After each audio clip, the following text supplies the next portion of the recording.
Hello, this is Janet Michael. In addition to hosting The Valley Today each weekday at noon on the River 95.3, I also produce podcasts, and I'm excited to introduce you to a new podcast series in partnership with Lord Fairfax Community College. Having provided higher education and career training for the past half-century, LFCC is tightly interwoven into the fabric of the Northern Shenandoah Valley and Piedmont regions. Join me every week for conversations with current and former students to hear their funny and inspiring stories as we learn about their journey to higher education, the role that LFCC has played, where they are now, and where they plan to go.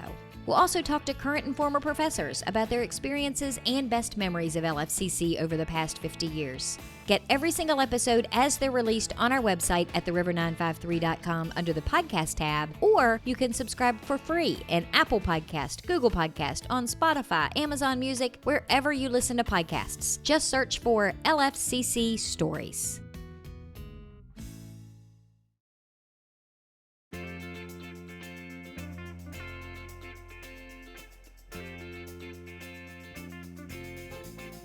Hello and welcome to The Valley Today. I am your host, Janet Michael. Happy Tuesday. As you are listening to the show today, it is Tourism Tuesday, of course, and it is Luray Page County's turn at the mic.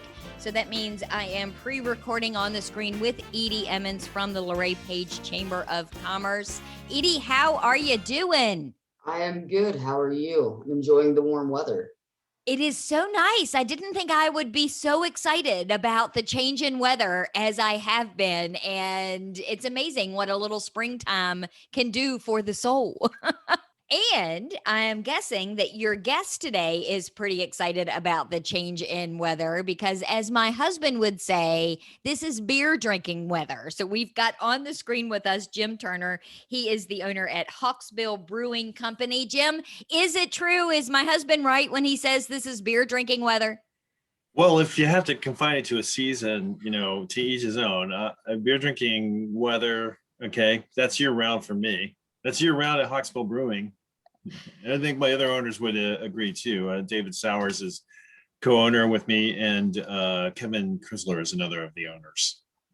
My husband switches to bourbon in November and December, maybe a little bit of January, but the rest of the year is beer season for him. Well, that's a respectable way to get some variation going for sure. So tell me about Hawksbill Brewing Company. Were you always a brewer? Give me a little bit of history and background. Well, so for my personal history, my own history with beer, I was in the Air Force a long time ago, and I was stationed in Germany for most of that. So while I was over there, I got familiar with German beers. Actually, I was stationed in Berlin. So one of the surprising things there is that there was a lot of Czech lagers, which is a specialty. And I was very fond of them. So always remember that as the start of it. Ironically, as when I finished undergrad, my first job offer was from Anheuser-Busch to be the quality manager at the brewery down in Tampa. I didn't take it. I became a defense contractor, which is kind of the path I was on. And so here I am, 30 plus years later, I own a brewery. And the other story I like to tell on that particular aspect of my journey is that when I applied to go to graduate school for business school, one of my essays was about Jim Koch, the founder and owner of Samuel Adams. So, and I got a full ride scholarship off that application. So beer's always been important to me. It's been very good to you. Yes, it has. So then we had the opportunity to open the brewery 5 or 6 years ago, and things just began to fall in place for us, and here we are. Where is the brewery located? The brewery's downtown Luray. It's in a historic district of Luray. It's a building that's just off Main Street. It was built as an ice warehouse for the railroad. And over the years, it's transitioned. It was a dairy for a time, and then, or a creamery, and then quite a few different kinds of retail shops. But the building is great. It's from the 19 teens. It has concrete slabs, reinforced concrete slab floors. It's brick, so it looks like the kind of building you'd expect to find a brewery in. But given that it was used for ice and for creamery in the beginning, to me, it just made sense once it became available that that's the place we should put the brewery. So Now, you're brewing it there on site? This isn't a place Right. where people will come drink, but you're brewing it somewhere else. No, we brew everything there. David Sowers is our brewer and co-owner, and so a lot of the recipes when we talk about the beers we have on tap are things that he has come up with. And so we make it there. We make 5-barrel batches, which a barrel is 31 gallons, so 165 gallons at a time of each one. And I say depends on the year. Last year, not a good comparison year, but we make about 220 barrels to 250 barrels a year. So wow. I noticed when I was looking at your website earlier this morning that the big thing that jumped out at me immediately is it says grown here, brewed here. And that kind of sets you apart from a lot of even the other local breweries in the Shenandoah Valley. Right. Well, so when we started, it was kind of a hobby thing going on around the Luray and Page County area to grow your own hops. And there was a group of home brewers, and we're all very interested in hops and the cultivation of hops and growing them. And then the craft brewing industry really started popping loose here in the state. And there was a group of, say, 20 to 50 people who got interested in growing hops commercially, making a go of that. And so we decided, David and I, we decided to jump in and see if we can do that. And David has a background in agriculture from Virginia Tech. And so it was like, well, we'll draw on the expertise from the school and see what we can do. And so we kind of set aside an acre and built this hop yard. At the time, it was one of the top 5 largest in the state. I mean, but hops grown in the Northwest of the United States, the average hop farm is 400 acres. So we had 1 acre, but the cumulative total of hops being grown in Virginia was only 20 acres. So it's not really a crop that lends itself for this climate, and you've got all that concentration up there. So it was I always understand it's a very finicky crop. It's very difficult to grow sometimes in it can our be climate. it can be a little tough. We did okay. I mean, that was part of our founding story. We harvested the first year. We actually sold the hops to 6 different breweries. And after I came back from those road trips delivering the hops, I'm like, David, we can do a brewery. And so that's when we started planning it. So, but getting back to the idea of growing here, brewed here. So it did really come from that idea of we were going to grow our own hops, but we also had planned to use other ingredients that would be local. So you can use berries in beer. We have blueberry crop, blackberry crop, raspberry crop, as well as other things. We used persimmons in one of our brews, and the pawpaw, which is the indigenous fruit here. I guess it's kind of like a mango, I guess. That's also a good ingredient to use. So it's not just about hops, but also about other local crops that are available to us here. But also, I would add that once we opened the brewery, we found the hop yard a little tough to maintain. So we have phased out of that, and we're using those local ingredients when we can. And we still have that motto, grown here, brewed here, but we're also transitioning into something a little bit different over the next year or two, where our new motto is "We Brew Community." And so what we found is that our presence downtown Luray makes us a good gathering spot for folks.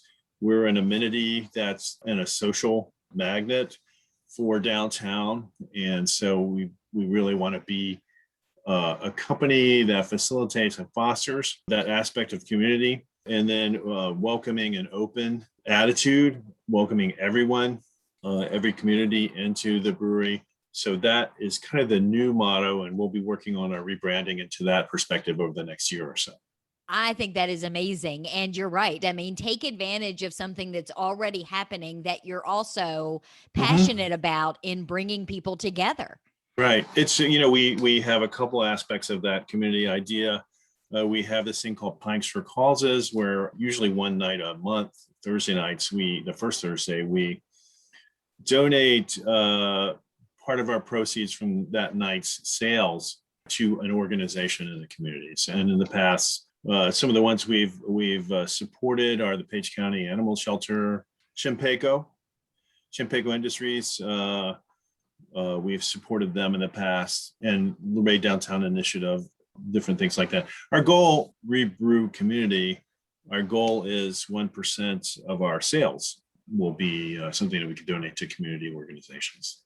Redistributed back out into the people in the community that need it Sure. the most.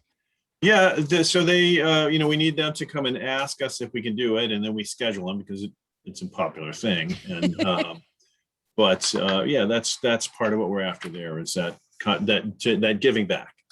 I think that's fantastic. Let's take a quick break. When we come back, can we talk about some of the beers and get into the weeds or the hops on the beers themselves? Surely, it's a good time for that. We've got some new releases coming up that'll be pretty interesting, I think. Fantastic. We're going to be back in just a couple of minutes. It is Tourism Tuesday, Luray Page County edition. We are pre-recording with Edie Emmons from Luray Page Chamber of Commerce. Joining her is Jim Turner. He is one of the owners at Hawksbill Brewing Company. We're going to talk about the beer when we come back in just a couple of minutes. Got a financial decision to make or a goal to reach, but you don't know where to start? You've come to the right place. Introducing Quick Money Chats with the Northern Shenandoah Valley Financial Education Program. Visit tinyurl.com/quickmoneychat to schedule a virtual chat with a staff member or trained volunteer. We won't tell you what to do, but we will give you the tools you need to choose wisely. And because Virginia Cooperative Extension is part of Virginia Tech and Virginia State, your land-grant universities, you can be sure that our information is credible and trustworthy. And you'll know that we aren't trying to sell you something. Maybe you want to improve your credit score, or reduce your banking overdraft fees, or even figure out if you can afford to buy that car. Sorting through tons of information on the internet can be overwhelming, and sometimes it can be hard to know who to trust. Schedule a Quick Money Chat and get the information you need to take action. Go to tinyurl.com/quickmoneychat and get financial education personalized for you.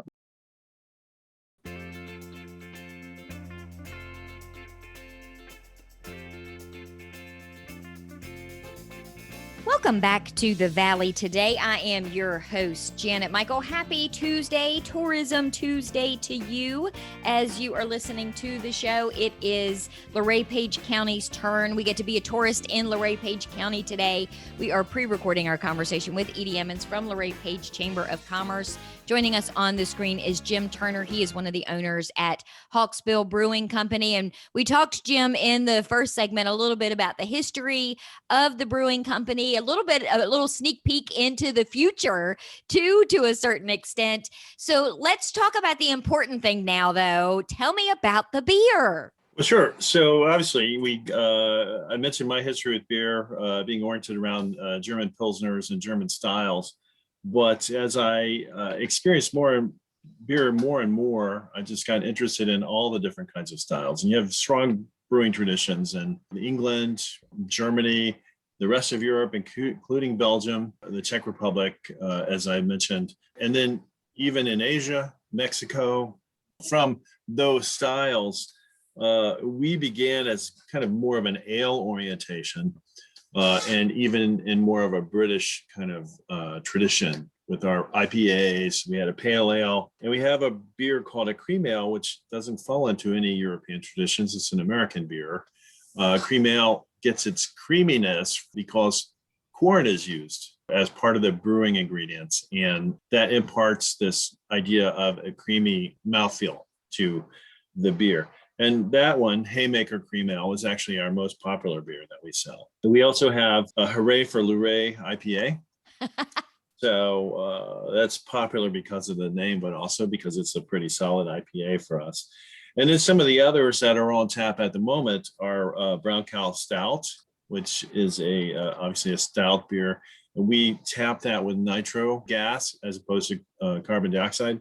That is a popular thing to do. It's a finer gas. It gives you a different experience when you taste it and drink it. We have a red ale on right now called Running Red Lights, White Oak IPA, which is a Belgian style IPA. Uses a Belgian yeast. There's a wheat base to the ale, to the grain bill that's in there. And we use orange peel and coriander in that one to give it a little bit of additional flavor differentiation. And one of the beers, or not beers, the non-alcoholic beverage that's very popular that we have is called Boo Beer. So we brew our own root beer on site. And in that one, we use local honey as a part of the process. So we try to have that on as often as we can, but again, it's very popular and it's the alternative that we have to beer for the designated drivers or for kids that come in with their families. So it does tend to sell pretty quickly for us when we have it. I love that. Root beer is my favorite. We get good reviews. We get good reviews on it. So now, do you change out your beers based on the season? Like we were joking at the top of the show about we're so happy that spring is here. Do you have different beers for the spring, the summer, the fall, the winter? Well, there is some seasonality. So just as we were talking before the show about people like to drink dark alcohol in the winter, bourbon, or maybe they have gin or vodka during the summer. The same thing happens in beer. So you do tend to go for lighter beers in the summer, quick thirst quenching. Although some folks like me will have an IPA anytime one is offered. So yeah, in terms of seasonality, we do have a couple of things coming up. Soon to be released, actually. We have Edie's favorite beer, the Mile Marker 8, which is a wheat beer. Again, it's heavily flavored with orange peel and coriander. And that is definitely a summer seasonal. So we usually release that in the second week of May, and we'll run that one until September. We also have a new beer that's coming out in about 2 weeks, a Helles Lager, which is a German lager beer.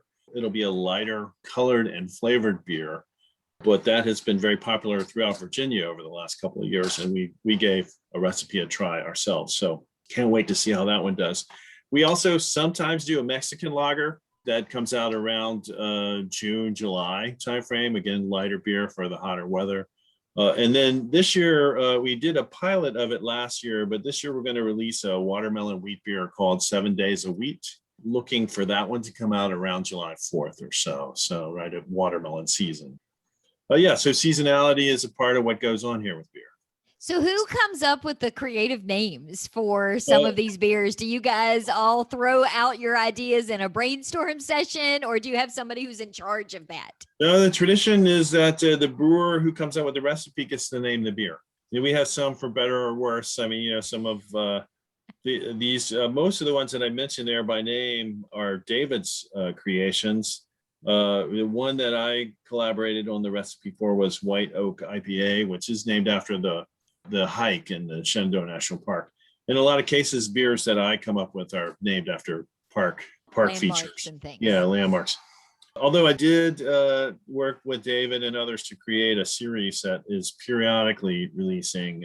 In beer, there's a tradition of there's some religious allegory sometimes, and so and you'll see a lot of like references to Hans Christian Andersen, a Belgian Danish story like that, and so there'll be references there. So we have a series of beer called the Four Riders of the Apocalypse coming out of the Book of Revelation. So you have a black rider, a red rider, a white rider, or a pale rider, so picking a style of beer that matches the name of the rider and then releasing it like that. So yeah, those are about an annual thing that we do there. So we had the Black Rider of the Apocalypse, which was last winter, was a stout beer with chipotle pepper in it. So a little heat. Yeah, so again, that's all about seasonals. That's all about the fun of naming the beers, coming up with the recipe, and those sorts of things. And it's really a big part of the brewing tradition in today's craft brewing market is to have a lot of variation like that and to introduce new concepts and flavors. So tell me one more time before we wrap up, where are you located? Sure. Okay. Well, we're in downtown Luray. We're just off Main Street. We're in the historic district. We're across the street from the fire department, right near the railroad tracks where the railroad tracks cross Main Street. And what are your hours? So our hours do vary seasonally. So if listeners are planning to go, be sure and check our Facebook page is the best place to look for our hours. The website also, but right now we're on summer hours already. We did that early. We're open Wednesday and Thursday, 4 to 8 p.m., Friday and Saturday, 12 to 8 p.m., and Sunday, 12 to 6 p.m. And we will be open on Memorial Day holiday, but we haven't set the hours for that yet. And are you doing any COVID precautions, mask wearing? Is there anything people should know about before they come over? Sure. We follow the Virginia protocols. So anything that's going on there will be what we're doing. We've spaced the table and seating areas to match those requirements. Starting last week, we were able to introduce limited bar seating. We've been without that for a year. So parties have to be 6 feet away from each other. So we've done what we can there in order to keep that spacing. We do ask that people come in wearing a mask. And anytime they're up and moving around the tap room inside, they wear a mask. And you mentioned your website a second ago. Can you tell me what the web address is? Sure. It's hawksbillbrewing.com. And then you guys are on Facebook, Instagram. Are you on anything else? Facebook, Instagram. There's a Twitter feed. I think that's Hawksbill Brew. And then there's a beer social media called Untapped. And we're also on there also. You get awards or prizes or something for trying new beers or going to the same place multiple times, right? Yes, you do. I have a lot of them myself. So, Edie, before we wrap up, do you guys have anything going on chamber-wise? Yes, we do finally. On Friday, the 21st at 11 a.m., we are going to be having a ribbon cutting for one of Larry's new shops, Nest and Hive. They're the same people that do the Hawksbill Trading Company. They do home decor. They're kind of a general store feel. They're florists. So that will be on 21st at 11 a.m. Address is 10 East Main Street. I love that place. That's Jay, right? He's done the show with us a couple of times. Yes. Fantastic. And I know you guys have your annual dinner coming up. People can get more information about that on the website too if they're interested in tickets or sponsorship or anything along those lines. Visit larrypage.com. Well, thank you both for taking some time out of your day to talk beer with me. I appreciate it. Thanks for having me. Always. I will be back tomorrow. I will have a brand new episode of The Valley Today ready to go for you a few minutes after noon. We are chatting with Cindy Music. She is with Rappahannock Electric Cooperative. She manages the vegetation management for REC, and we're going to learn about how they do that, keeping the trees off the lines more so than anything else. So meet me back here for that conversation tomorrow, just a few minutes after noon.